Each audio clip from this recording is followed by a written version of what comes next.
Pemirsa, diskusi kembali kami lanjutkan. Mas Faisal, mengenai titik temu antara Amerika Serikat dan juga Iran. Selama ini kita lihat faktanya bahwa proposal perdamaian saja kemudian saling berbalas untuk ditolak, bukan diterima seperti itu. Nah, ini titik temu yang bisa diterima oleh Amerika dan juga oleh Iran terutama bagaimana? Kan Iran sudah menyatakan bahwa mereka mau membuka Selat Hormuz kalau blokade laut Amerika terhadap pelabuhan Iran dicabut. Nah, saya kira itu titik temu yang pertama ya. Kemudian kedua yang uranium. Uranium kan Amerika minta 20 tahun. Penghentian proses pengayaan uranium, proyek pengayaan uranium Iran. Tapi Iran minta 5 tahun. Nah, Amerika sudah menurunkan menjadi 12 tahun.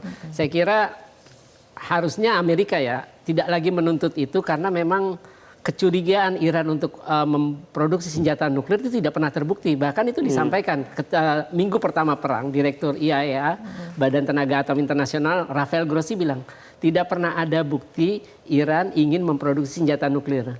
Nah, terus yang kedua, apa sih indikasi Iran tidak pernah mau memproduksi senjata nuklir? Mereka tergabung dalam NPT, Non-Proliferation Nuclear Treaty. Sedangkan Israel yang selama ini diyakini dunia memiliki senjata nuklir itu kan tidak pernah mau bergabung dengan NPT. Bahkan terakhir ada 30 politisi anggota Kongres dari Partai Demokrat meminta kepada pemerintahan Trump untuk meminta kepada Israel untuk membuka, ayo buka dong senjata nuklir Anda ada berapa? Karena saya pernah wawancara salah satu pembocor nuklir Israel, Mordechai Vanunu, itu 2004 saja. Saya wawancara Juli 2004. Itu Israel waktu itu dia bilang sudah punya 200 bom nuklir. Itu 2004, jaraknya sekarang kan udah 22 tahun. Terus kemudian juga saya kira yang titik temunya kan Iran minta jaminan nggak akan diserang lagi. Nah, harusnya Amerika memenuhi hal itu. Artinya ketika propaganda negatif atau palsu dari Amerika dengan Israel bahwa Iran ancaman perdamaian global, ancaman terhadap perdamaian kawasan, keamanan kawasan, itu kan tidak pernah terbukti. Karena sejak Iran tidak pernah menyerang negara lain sejak rezim mulai terbentuk. Walaupun mereka menyatakan permusuhan terhadap Israel ataupun Amerika. Sebelum perang ini, sejak 28 Februari, Iran tidak pernah menyerang pangkalan militer Amerika. Iran tidak pernah menyerang Israel. Itu kan baru dilakukan setelah perang tahun lalu, 12 hari dengan Israel, dan juga perang kali ini. Saya kira titik temu itu bisa salah satu menjadi titik temu.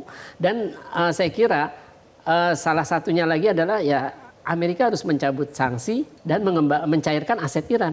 Karena sanksi itu kan dilakukan atas tuduhan-tuduhan yang tidak pernah terbukti. Bahwa Iran membiayai terorisme. Padahal Hamas dengan Jihad Islam itu kan mereka nggak berperang di luar dari wilayahnya. Mereka adalah kelompok pejuang. Sama dengan Hizbullah. Hizbullah juga membela wilayah kedaulatan Lebanon. Saya kira itu yang bisa menjadi titik temu agar nantinya tidak akan ada lagi perang antara Iran melawan Amerika maupun Israel. Prof. Hikmanto, seperti apa dengan kemudian kita mencermati gaya dari Trump sendiri? Saya sih masih berpendapat bahwa tidak ada titik temu. Jadi memang perang ini diambangkan. Seperti Rusia dengan Ukraina. Sampai hari ini kan nggak ada perdamaian di antara mereka. Tidak ada pernyataan misalnya Ukraina menyerah atau misalnya Rusia sudah lagi tidak menyerah, nggak ada. Jadi diambangkan, sekali-sekali memang ada serangan gitu ya, tapi nggak fatal. Nah, jadi karena titik temu terkait dengan proposal yang saling diajukan itu saling tinggi call-nya, dan berapa kali putaran pun oleh Pakistan diupayakan itu nggak akan kemudian akan turun secara signifikan gitu ya dari kedua belah pihak sampai kemudian ada titik temu. Oleh karena itu yang paling realistis adalah perang ini memang diambangkan dengan harapan suatu hari nanti kalau ada pergantian pemerintahan, apakah di Amerika, apakah kemudian di Iran gitu ya, itu terus kemudian mereka akan bisa menemukan satu titik temu sehingga tidak perlu ada kehilangan muka kalau dalam situasi seperti itu. Tapi yang paling penting adalah Selat Hormuz ini. Maka yang tadi saya katakan inisiatif dari Prancis dengan Inggris terkait dengan upaya mereka untuk secara independen tidak ada campur tangan dari Amerika Serikat. Dan di sini Presiden Macron tadi sudah disampaikan berbicara dengan Presiden Iran bahwa mungkin pembicaranya adalah ini secara independen. Kita ingin bahwa Selat Hormuz itu terbuka. Kita kalaupun ada kapal-kapal induk yang akan dikerahkan ke sana itu untuk defensive purposes saja. Dalam artian kalau misalnya Iran menyerang, oke, kita akan serang. Tapi kalau misalnya tidak ada serangan dari Iran, untuk mengawal kapal-kapal terutama dari Uni Eropa begitu ya keluar, itu harus dijamin gitu. Dan mungkin Iran mengatakan, oke, kita akan bisa terima, asal jangan kapal dari Amerika atau Israel. Kira-kira seperti itu. Prof, dari segi hukum internasional mengenai koalisi rencana militer seperti ini, apakah memiliki landasan legal yang kuat atau sepertinya dianggap bisa menjadi intervensi militer bagi kedaulatan suatu negara? Sebenarnya kalau dalam konteks damai, hal yang dilakukan oleh Iran sebenarnya tidak boleh, ya, karena ada freedom of navigation.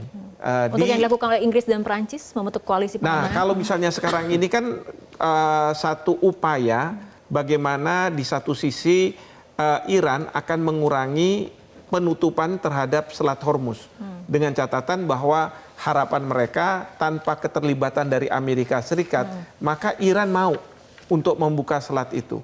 Nah, ini yang penting dan sebenarnya Amerika Serikat tidak mungkin juga menentang karena apa? Sekali lagi, harga minyak dunia itu yang akan menjadi acuan. Mau kita dimanapun, itu yang menjadi acuan itu harga minyak dunia. Dan sekarang ini harga minyak dunia itu sudah tidak sangat realistis, sehingga perlu diturunkan. Jadi ada upaya. Sekarang ini kalau misalnya Trump mengatakan bahwa proposal dari Iran tidak diterima, itu harga minyak akan naik gitu kan.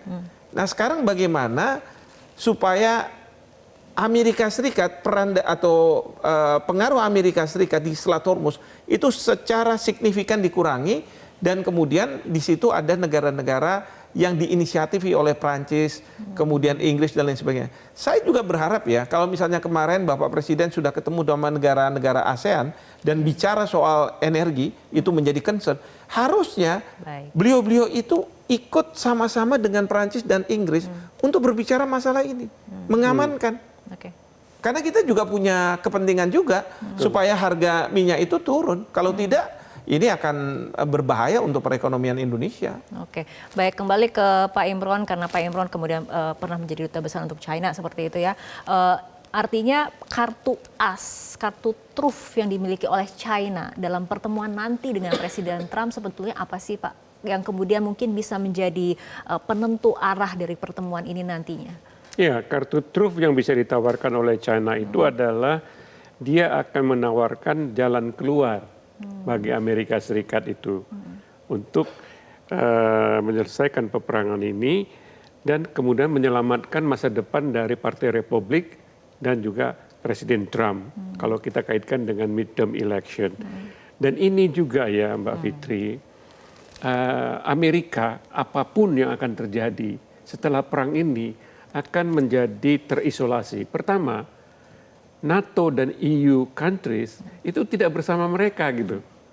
Bahkan aspirasinya itu mirip dengan Indonesia dan negara-negara pencinta damai lainnya gitu. Mereka pertama tadi sudah ditekankan oleh Macron bahwa dia tidak melihat bahwa ini solusinya adalah solusi militer ya. Dia oleh karena itu kalau Amerika Serikat dalam hal ini Presiden Trump tidak melihat celah ini bahwa dia terisolasi dari negara-negara NATO bahkan dari negara-negara EU dan the rest of the world, maka dia akan kehilangan momentum. Oleh karena itu saya yakin pertemuan ini nanti akan berbuah positif karena Presiden Trump ini juga kalau dia kembali dan memperpanjang timeline dari peperangan ini, dia akan tertekan di midterm election. Jadi mau tidak mau dengan dia terisolasi dari apa yang kita namakan Pacific Partnership dengan negara-negara EU dan NATO, satu, dan kemudian dia juga menghadapi kesulitan untuk mengatasi peperangan ini yang ternyata memang tidak bisa juga dimenangkan secara mutlak, maka dia akan terpojok apabila dia keluar dari Beijing membawa hasil yang hampa. Artinya Beijing nampaknya lebih nyaman karena bisa memainkan permainan jangka panjang ya. Kalau Trump kemudian kan ada tekanan pemilihan paruh waktu tadi, election tadi ya seperti itu. Baik, kita akan lanjutkan kembali perbincangan Bapak-Bapak, tapi kita ikuti jeda berikut terlebih dahulu.